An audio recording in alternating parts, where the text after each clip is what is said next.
ನೇಪಾಳದಲ್ಲಿ ಸಂಭವಿಸಿದ ಪ್ರಕೃತಿ ವಿಕೋಪ ಹಾಗೂ ಪ್ರವಾಹ ದುರಂತಕ್ಕೆ ಸಂಬಂಧಿಸಿದಂತೆ ಕರ್ನಾಟಕ ಮೂಲದ ಪ್ರವಾಸಿಗರು ಅಥವಾ ನಾಗರಿಕರು ಯಾರಾದರೂ ನಾಪತ್ತೆಯಾಗಿದ್ದರೆ ಅಥವಾ ಸಂಪರ್ಕಕ್ಕೆ ಸಿಗದೇ ಇದ್ದಲ್ಲಿ ತಕ್ಷಣವೇ ಅವರ ವಿವರಗಳನ್ನು ಒದಗಿಸುವಂತೆ ರಾಜ್ಯ ಸರ್ಕಾರವು ಸಾರ್ವಜನಿಕರಲ್ಲಿ ಮನವಿ ಮಾಡಿದೆ. ಕೇಂದ್ರ ಗೃಹ ಸಚಿವಾಲಯ ಹಾಗೂ ವಿದೇಶಾಂಗ ವ್ಯವಹಾರಗಳ ಸಚಿವಾಲಯದೊಂದಿಗೆ ರಾಜ್ಯ ಸರ್ಕಾರವು ಸತತ ಸಂಪರ್ಕದಲ್ಲಿದ್ದು ಸಂತ್ರಸ್ತ ಕುಟುಂಬಗಳಿಗೆ ಅಗತ್ಯ ನೆರವು ನೀಡಲು ಮತ್ತು ನಾಪತ್ತೆಯಾದವರನ್ನು ಪತ್ತೆ ಹಚ್ಚಲು ಸಮರೋಪಾದಿಯಲ್ಲಿ ಕ್ರಮ ಕೈಗೊಳ್ಳುತ್ತಿದೆ.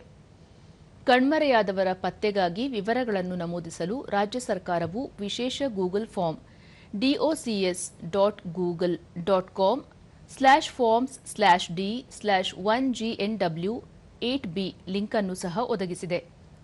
ಸಂತ್ರಸ್ತರು ಮತ್ತು ಅವರ ಕುಟುಂಬಸ್ಥರ ನೆರವಿಗಾಗಿ ರಾಜ್ಯ ತುರ್ತು ಕಾರ್ಯಾಚರಣೆ ಕೇಂದ್ರ ದಿನದ 24 ಗಂಟೆಯೂ ಸಹಾಯವಾಣಿ ತೆರೆದಿದ್ದು, ಸಾರ್ವಜನಿಕರು 1070 ಟೋಲ್ ಫ್ರೀ ಅಥವಾ 080-222-53707 ಸಂಖ್ಯೆಗೆ ಕರೆ ಮಾಡಬಹುದು.